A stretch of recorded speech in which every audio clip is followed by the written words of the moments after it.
welcome to Taking It to the Streets. I'm your host, Andy Goldman from sunny St. Pete, Florida. This is the show where we take it to the streets, knowing if we don't, the streets will take it to us.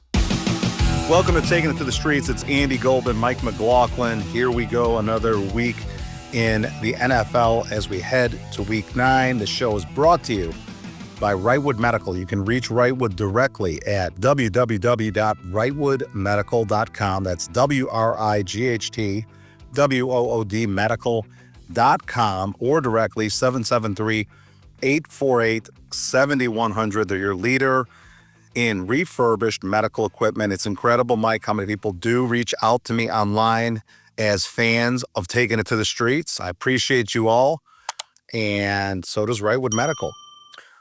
Mike, there's been a lot in the news that we have to discuss when gambling is related, and this is the dark side.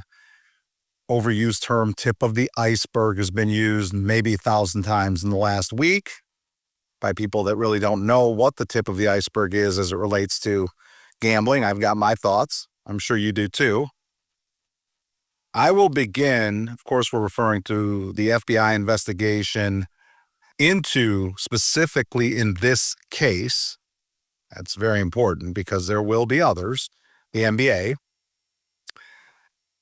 I think this is a study in stupidity. I don't know anybody who makes $25 million a year. I don't know if you do. But I would venture to say if I did, they could not be easily lured to risk it all and the $150 million that they made previous to the $25 million a year contract for a $50,000, $75,000 prop bet. So I think this is a major study in stupidity. They're going to wrap it in a story of addiction and talk about how gambling's an addiction and somehow, some way keep stupidity out of the narrative.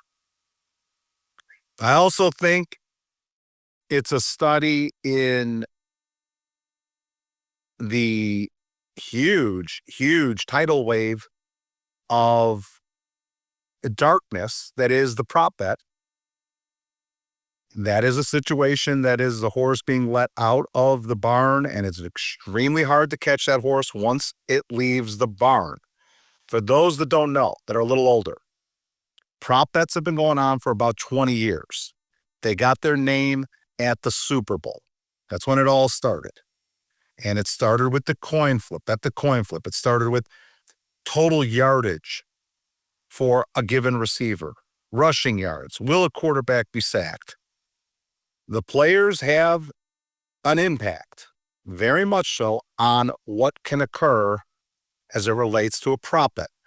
So I think that's the second part of my unpacking of it. And the third part is Daddy having to sit down Junior, just like he did generations ago, and tell him that Santa Claus doesn't exist. And I think we're at that part where Daddy might have to tell Junior the dark truth about sports is gambling completely controls it. No ifs, ands, or buts. There's no buts. Gambling completely controls sports. It's time to understand that, folks. The mistress is tired of not being invited to Christmas and Thanksgiving dinner, and she's finally kicking her heels and letting everybody know that she exists. And it's ugly, but she's coming to Thanksgiving dinner. I turn it over to you, Mike. I don't know what your thoughts are on it. Yeah, I don't want to bring up the Easter Bunny since we've already ruined one holiday, but if the crazy thing about this situation is all of these players are warned that Vegas is monitoring this. So this doesn't happen unless there is an exceptional amount of unusual activity. So, which is again another built-in house. And if we're going to point fingers at the players for being stupid, let's point fingers at Las Vegas and the betting industry for being greedy. They've exposed themselves to this because if some player happens to mention, "Oh yeah, LeBron's not going to play tonight," that's going to impact the game.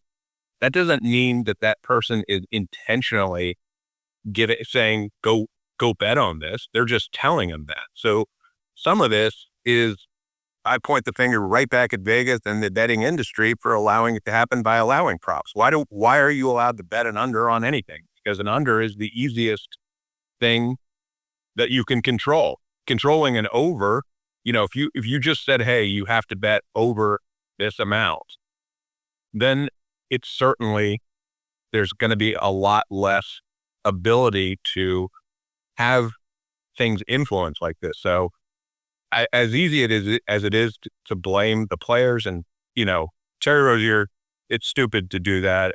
And Damian Jones, who said, make sure you cut me off a little piece of that. If you got text messages like that, you can't be the brightest bulb in the world. But I also just point the finger back at the industry. I mean, it's not like last year they lost money, but it's not like they're losing money. And if there's ever going to be an industry that I don't cry for or that I won't root against as hard as I can, I root against the house in every situation that I can. So if somebody takes advantage of it, that's fine, but just know the risk. It's certainly not worth it if you're. Yeah, but Mike, the house is not being invaded by the FBI. Yeah, but the house is the one controlling, getting it to the FBI to do it. So again, I don't agree with it, but if you're going to expose yourself to under betting, which can be controlled much easier than over, if I said, hey, over under on one line and I go under, but you can manipulate the over unders. You can take 2 rebounds. You can take over, a player to get over or under that. But those are crop bets. You're talking about 2 different comps. Those are crop bets. That's what Rozier is being investigated for. Right. Yeah.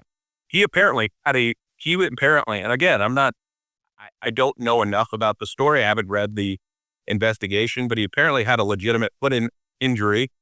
The NBA looked into it, but I don't care if Vegas loses money, I'm not going to cry. That they built a massive palace out in the desert and without water. I'm losing it, Mike. I'm losing. I don't know how Vegas stands to lose here. They do, because they're the ones that have opened this market up to having over-unders.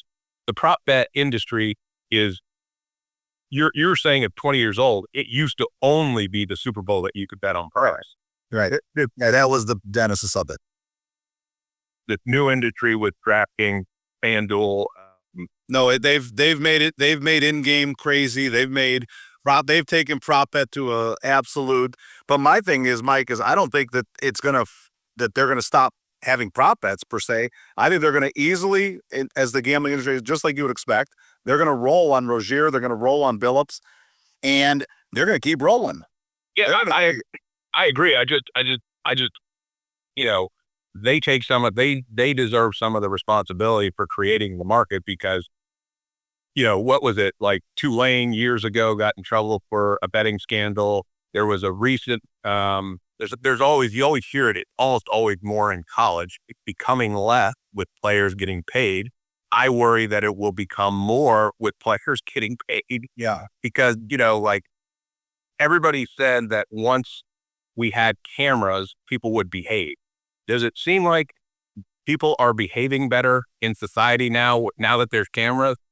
So, I mean, you see more crazy stuff on cameras. People getting on flights and getting in fights, and, cameras are exposing that, I think it's probably the same, Mike. It's just the decorum you're talking about, but it's just being shown through pictures and through iPhones now. I think the decorum's the same. When I think about the elders that I grew up with in my suburb of Chicago, I don't feel like they behaved any better or differently, but there was no documentation of an iPhone or someone to stick that while they got hammered on a horrible business trip home from LA back to Chicago.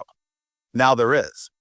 So, yeah, but my point is, with these players having the ability and with the number of opportunities that just didn't exist. I mean, there was no such thing as NBA prop bets 5 years ago. So, and it's like fantasy football has created a lot of that. And it's like, you you've seen people who freak out, they break their TVs because the player doesn't catch a ball and it's like, grow up. It's, I understand some of the But like also a generation needs to grow up and also understand that gambling does control everything. That is my thesis. Okay. If you walk it back, you think about it like a lawyer would, as you are. I mean, we start with review. Okay, this is third grade stuff. We start with review, which is the red flag. We sell that as we don't want a bad call to exist or to taint the game. There's still pathetically millions and millions of people. Yes, dare I say, the guys that wear the baseball hat on backwards and a child's uniform to a sports book, they still actually think that that's the reason why we review it. Not that we're doing it to make sure that the syndicate and large gamblers that are all over the world don't get screwed on a bad call. That's the real answer. Now we've perfected it, okay, through years of having review. Now they've done this instant review and all that kind of stuff. Folks, just like the Easter Bunny and Santa Claus, it's not done for the goodness of the game and making sure that the right team wins, and making sure that the right group doesn't get screwed on their bets. That may be you, that may not be you. But let's understand why review exists. Review also started years before DraftKings and FanDuel got in bed with all of the major sports leagues.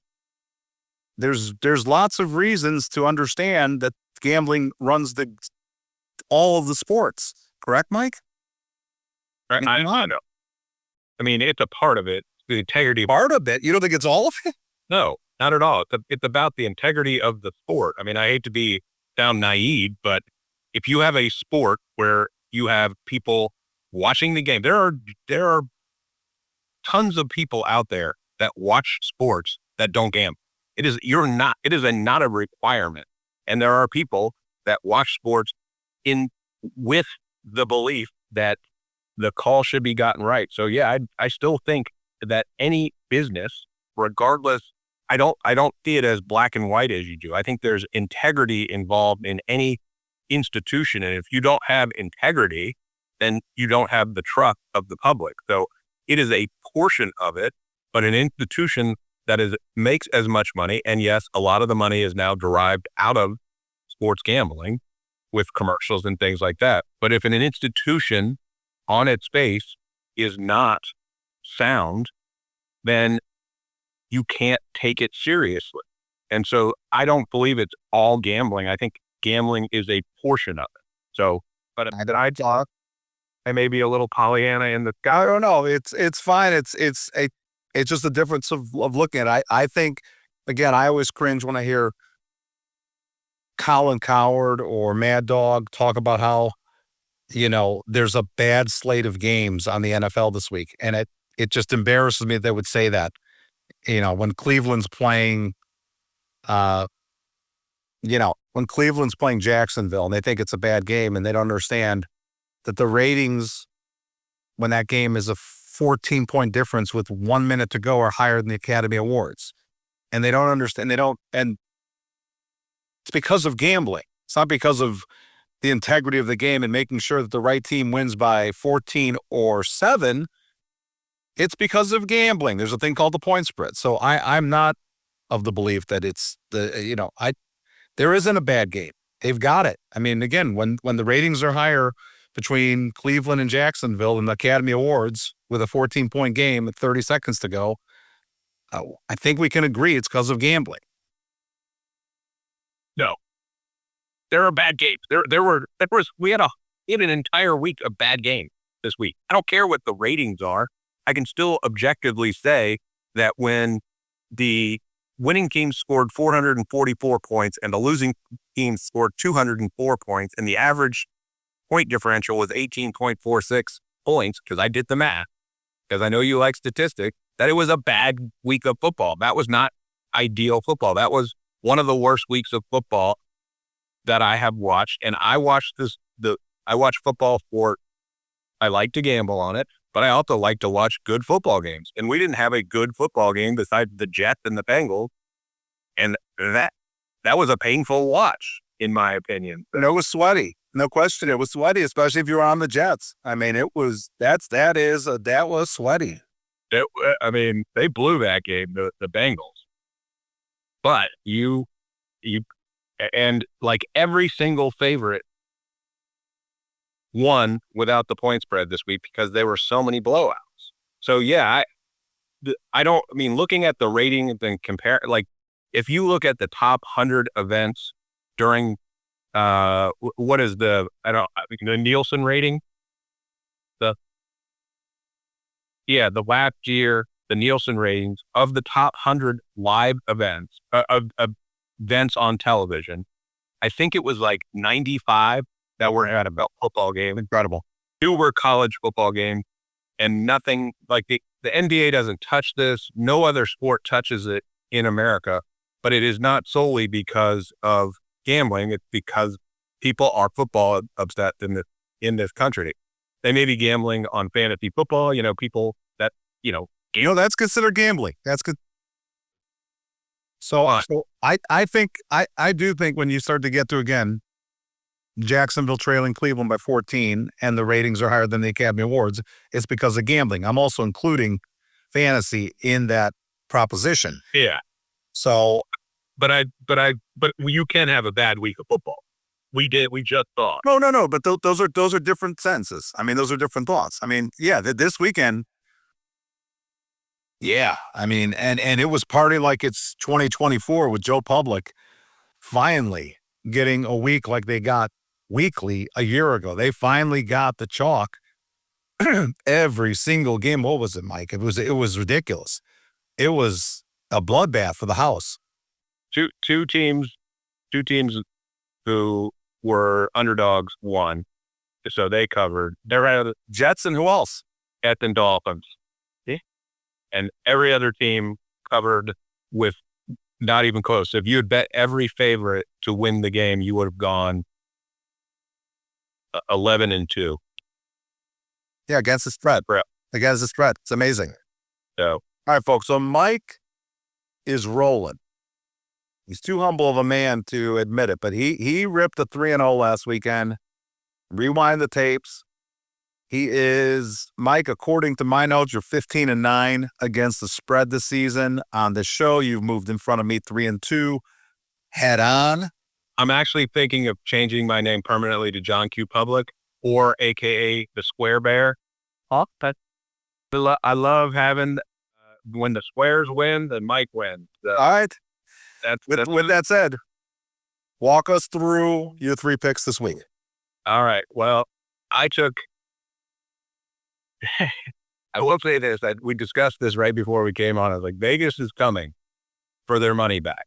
It's like when a bully is coming to get your money at lunch and he comes knocking on the door and everybody scrambles. This is a good day. If you made money last week, don't think it's coming back, because these lines were so out of whack that even I have to admit that the lines, I think, play a role this week. So I thought some of the lines were off by 4 and 5 points of what I would have predicted. I mean, so I stayed away from these big lines, and I kind of went back to, let me focus on who I think the better team is, and if it's a smaller spread, I'll figure it out that way. Am I fair to say that you had the New Orleans maybe 10.5, and the Rams are 14? Yeah, except I really think that guy, the quarterback for New Orleans, he's like 26. Shuck. Yeah, he is a guy that in spring or when they did their they did like a warm up game with another team during practice. They did 7-on-7. He ran for a first down in 7-on-7s, which is like the most insane thing that you can do. I mean, it's a throwing line. Something tells me that I don't have. Oh, but that number's out of whack. That number is out of whack. It's out of whack. I just telling you, don't put a lot of money on him. I'm waiting. I am waiting to put money on him, but I'm not going to put money when it's 14. So I took this line. I looked at it and I confirmed it once she said it to me. But I took the Broncos over Houston. Then the Broncos are getting a 1.5. I know Patrick Surtain is questionable with pectoral. But so Houston is all good now because they beat up a bad San Francisco team. I mean, when I say bad, beaten up team. I mean, San Francisco is the walking wounded. You would said, well, San Francisco won. They won, but it's not sustainable. The longer you go with the injuries you have, the more tape there is to be able to expose someone. So I'm suddenly supposed to believe that Houston, whose offensive line is garbage, is going to be able to slow down the Broncos pass rush. I don't see it. So I have no, I mean, the line is so off to me that I feel like I'm walking into a trap. So, I mean, it's a smelly line, and I have a feeling it will switch. But what has Houston done this year that we suddenly think that they're a legitimate team? The Broncos Defense has been good, Mike. defense is great, but their offensive line is going against a great defensive line in Denver, and Peyton will have this team ready again. I'm loath to say anything nice about Sean Payton, but he is a good coach, and they will be able to confuse this offensive line. And I think the Broncos are starting to roll. If you look at who they've played versus who Houston played, it's not close. I mean, Houston's got wins against their 2 wins were against a battered Ravens team and a bad Titans team. So. And San Francisco. So they're catching teams at the right time. I am flummoxed why the Broncos are getting points. I know Surtain can't be that big of a No. He's worth nothing to the line. Yeah. So the next one I took, I don't know who's playing, but I'm not terribly concerned about it. But I'm taking Seahawks over Washington. It's -3. I think Jaden Daniels is potentially going to play. What I am seeing with Washington, though, is a defense that looked good last year and had they weren't supposed to be good. Kind of had an easy schedule. People don't want to talk about that. They had this sort of soft schedule, got lucky in every close game. I think they were converting on 4th down at like 85%, which is unheard of and is unsustainable. And this defense has gotten old very quickly. And Bobby Wagner, probably he can guard me, but I am lightning quick, as you could probably guess. But he can't guard anybody. I mean, if you watched Taylor Swift boyfriend, Travis Kelce last night, he had 99 yards. He was dominating Wagner. He got let go from the Seahawks, went to the Rams, and he had a revitalized year last year. But age comes for every man, and he does not look quick enough. And Seattle, one thing Darnold likes to do is throw to the tight end. And I think there's a guy named Barner who ate up the Bucks, who ate up the same situation that we have with Levante David, who's an older guy. He was dominant against them. So I think the Seahawks are the play. I know don't like to give 3, but with these lines, that's not even a huge one.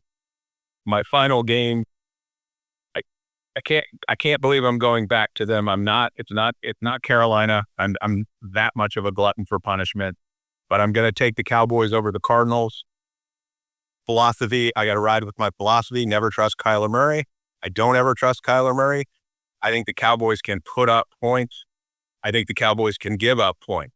So I would prefer to take the over in this game because I think it'll be a rainbow strip, just Mario Kart, super fast game.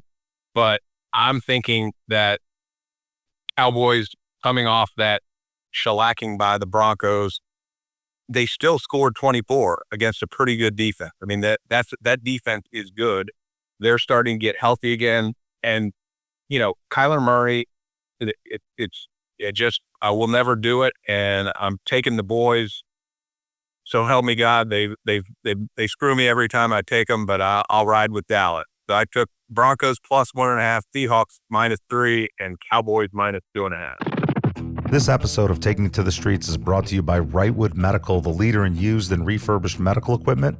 Wrightwood specializes in ultrasound equipment, but can also be your vendor of choice when sourcing lower cost alternatives for your operating room suites, scanning the entire medical spectrum. From single physician offices to larger hospitals, Wrightwood is the lower cost solution for your everyday medical equipment needs, and all of Wrightwood's equipment comes with warranty.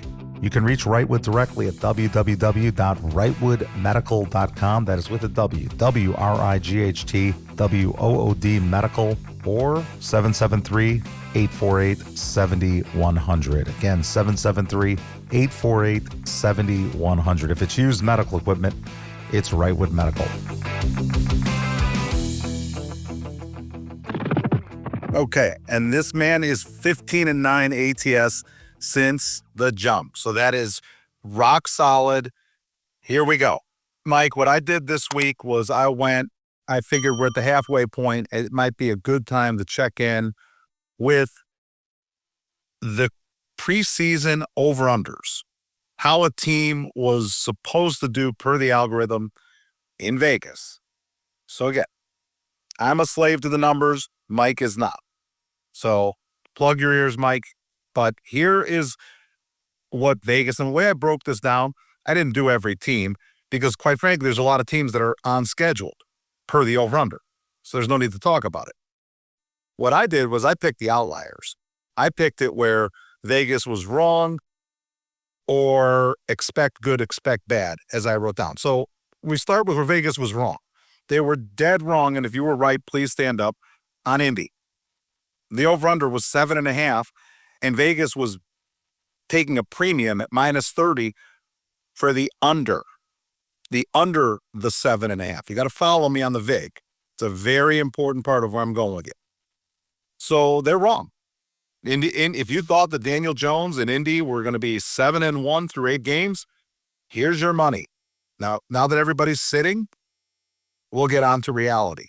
So let's start with where you should expect good if you do believe in Vegas, if you do believe in their algorithm, and if you do believe that in water finding its level, which is a huge part of understanding numbers and revision. So let's go with the good first. Vegas says there's nothing wrong with Tennessee. Again, tune out ESPN and Fox and your lunch buddies. I'm going with their algorithm. At the beginning, they had them at 5.5, over under. And if you wanted the over, you paid -140. You paid a 40% premium. So in English, Vegas actually thinks they'll win 6 games. So moving forward, if you trust their algorithm and not ESPN, Vegas thinks they're going 5-4. Have a good laugh. You heard it here first. They think they're going 5-4. I didn't look at their schedule. It doesn't matter. Tennessee also didn't fire a coach with a rookie quarterback 6 games into the season if they didn't agree with that. That wasn't the intention of management, was to let go of Callahan if they thought their team was bad. Okay, again, and I'm not saying, bad relative. They think they've got a 6-11 team here that's playing to a 1-16 level. So expect good if you trust the algorithm on them. New Orleans, their over-under was 4.5. They're 1-7 right now, and you had to pay a 30% premium if you wanted to go over the 4.5. Okay? So they like them at 5. They think they're going 4-5 on the way in. Let's start with the bad now. That's the only 2 good. On the bad, New England. Big letters, New England. Vegas would tell you they're trading extremely hot, extremely high. Guard the women and children. The 5.5 this week kind of screams what Vegas thinks about New England. Why not the 6, the key number, against Kirk Cousins? Because they don't like New England. New England 6-2. They had them at an 8.5 over-under, with the under being a 30% premium. under. So they really think they win 8 games. They think they're going 2-7 on the way in. Okay. Can they be wrong? Sure. Just telling you what they think. Seattle, another team. They had them at an 8.5 over under. You want the under? It's a 35% premium. They've got them going 3-7 on the way in. Kansas City. This is where it starts to get fun, Mike. Kansas City, who the public smitten with no matter what. They will go walk off a bridge before they won't have Kansas City. Smitten by a blowout of the Raiders, more smitten by 21 unanswered points in the second half at home against the Commanders, both at Geha Field. So they had them at 11.5 over under wins, which is pretty low for Kansas City, who they know they can get 12.5 from. And if you wanted the under, it costs you a 30% premium. They've got them going 5-4 on the way in. Okay? So keep the hat on with Kansas City, folks. Keep it on. 5-4, and if you love Kansas City that much, flights are very inexpensive to go to Vegas. 5-4 on the way in. Here's my favorite one. I'm always sarcastic towards Detroit because, to me, if you've been to 2 less Super Bowls than Carolina, you don't have a right at the table. And Carolina's been a team, 45% less time than you have. So do not talk if you're Detroit. Vegas concurs with that. They had them at 10.5 on their over-unders to start the season. If you wanted the under, you paid a 45% premium. So they really think they're a 10-7 team. I know you don't. You're smitten by Amon-Ra and the two-headed monster of Gibbs and Montgomery. There's no way they're 10-7 to you. They have them going 5-5 on the way in. Philly. They're great, right? 6-2, Super Bowl champ. Don't blink, right? Nothing wrong with them besides the loss to the Giants. I mean, great team. 11.5.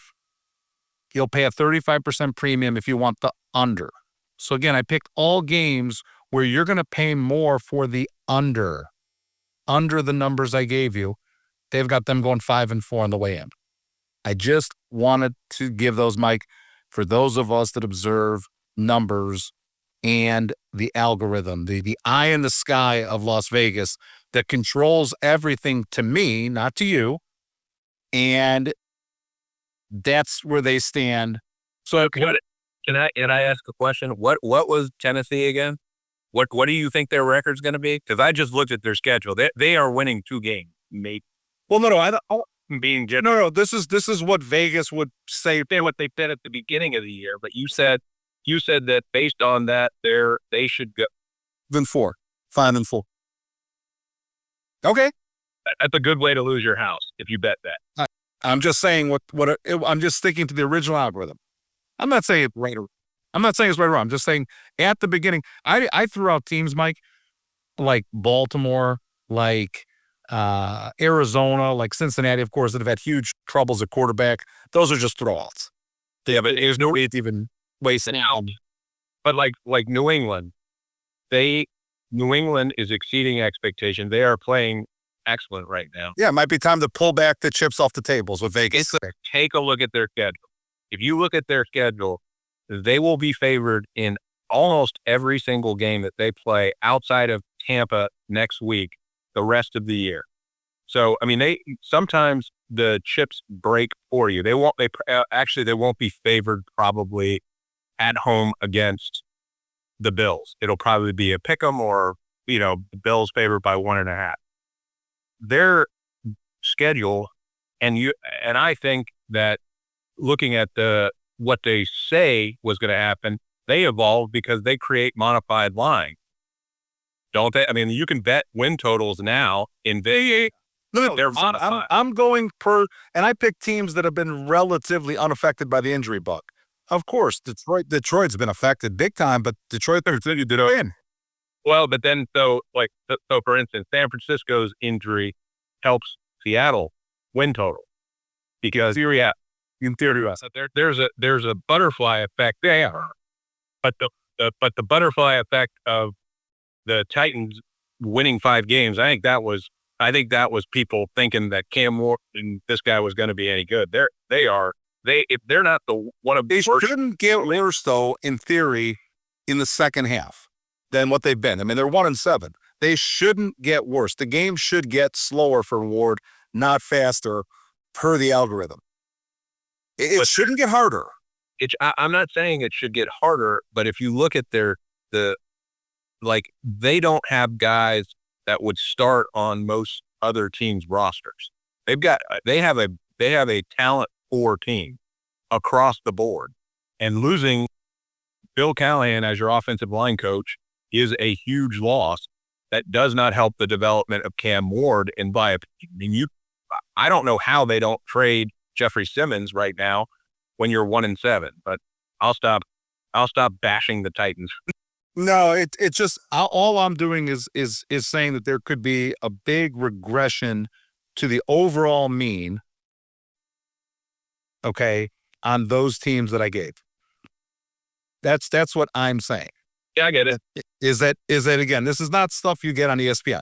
There's a regression to the mean. Look up what a regression to the mean is. I'm not going to go over these terms, but water finds its level would be the right analogy for regression to the mean. And if you're going by what they saw at the beginning, this Tennessee team, would they put in the same grouping with the Jets, with New Orleans, with, again, they're not good teams, but they were all priced at 5.5. So they're trading cheap. That's all I'm saying. They're trading cheap. And you can believe that or not. I do find it funny how Vegas really can't stand Detroit. And I just think it's so funny how they just scream for Detroit money. And I mean, they will be so glad to pay anybody that wants to bet Detroit. So with that said, we're not taking Detroit. What that? You're definitely not taking Detroit based on that statement. No, I am definitely not taking Detroit. I will take Tennessee plus 10. They're trading at an all-time low. It's just, I mean, again, you're going to have all of the square money that would die before they would bet Tennessee. And there's some places that have kicked it back to 9.5. So this is as cheap as Tennessee comes. I'm going to take the cheapest. I'm going to take the value. The Bears. Don't really like to take the Bears or bet against the Bears. And they make me nervous, especially a bet on them. I think this is a good spot, Mike. I like the spot for them at Cincinnati. The line is right. And got a feeling, just like I gave you that feeling with Jacksonville, I got a feeling with this Bears team this week. I'm not taking them seriously long term. I do think they're getting the last playoff spot in front of Dallas. I told you that when the Bears and Dallas played each other. Winner of this game's getting the last playoff spot. I'll still stick to that. Bears minus 2.5 over Cincy just feels like the play of the week. If Caleb doesn't look good against this defense, that's a problem because this defense, and they're missing Hendricks too. Yeah. So Hendricks eating the Bengals. Right. So the last one will surprise you. I just think it takes a mountain for me to bet this team. It absolutely takes a mountain. It's Buffalo. I love betting against them. I cannot believe, and forgive us, folks, we go by DraftKings number. So I think I have to make an apology here. That's how sad this is. It's Tuesday. It's 6:20. You look, you'll see DraftKings has them at 2.5. I think they're the only place that has Buffalo plus 2.5 against Kansas City. I'm sorry, Mike. 2.5 is a key number in the age of the 2-point conversion and the extra point being from 33 yards. 2.5 is insane. I will take Buffalo. It pains me to do this because I'm not a Buffalo guy. I'm not a KC guy. I'm not a Detroit guy. I think the NFC champion and the AFC champions are coming from the back of the pack this year. in respect to the Breeders' Cup, which is coming up this Saturday.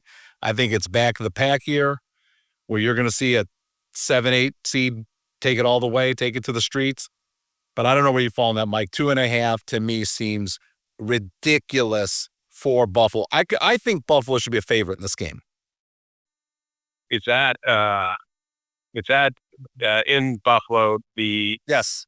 Ed Oliver injury would push me away from that because I did look at him, but then I really think the Chiefs are a wagon right now. I mean, I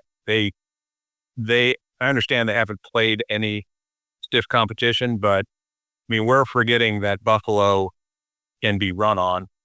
The benefit to Buffalo is Kansas City can't run the ball. So that does negate each other. I looked at it, but I'm just not going against Mahomes right now. I just think that they're out to they've heard, like last year, they were winning games ugly that they shouldn't win. And this year, they are kind of going back to showing that, hey, we are the dominant force again. So I'm stepping in front of that train. I hear you. And Buffalo's, but another in the long list of why I like Buffalo this weekend is their pedigree so bad that they'll like to beat Kansas City in the regular season and lose to them in the postseason when it matters. That's a pure sign of a terrible pedigree. So this is the kind of game that they want to win when it really doesn't mean anything. I mean, you could say it's going to mean something for home field, of course, but home field, unless I'm crazy, is going through Indy. So correct? I mean, it may be going through New England because Indianapolis the schedule gets much harder coming up. They have not. You look at their wins; they played the Rams, the Chargers, and the Broncos are the good teams that they have played. They went 2-1 against those teams. So I expect Indy to get tested in the upcoming week, and I think I'm just telling you, New England has the cupcake schedule that I have ever seen in my entire life. Of the next 10 games, they're going to be favored in 8 of the next 10 games. So it'll be interesting. I'm going to keep these notes about where the algorithm had this because I surely don't want to crunch these numbers again. I'm embarrassed to tell you how long this took me to crunch, but I do find it valid, and I do think at the halfway point there is something of a message. They're not always right. They were wrong with Indy, but their lukewarm nature, Mike, towards Philly, Kansas City, and Detroit is deafening to me.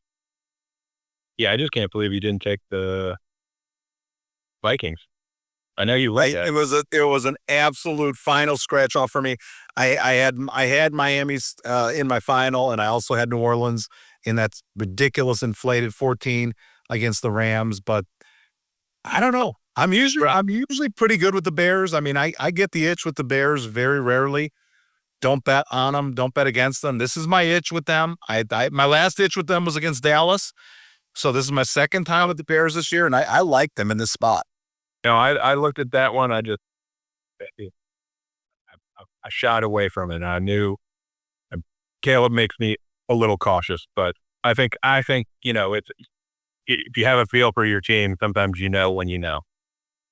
Especially when you're negative like you and I are. Right. All right, folks.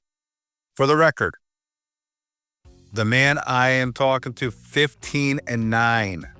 The Square Bear, I think. Square Bear, Mike McLaughlin, 15-9 against the spread. He gave you his picks. I, on the other hand, 10-14. We will see you next week. Same time, same place. Taking it to the streets.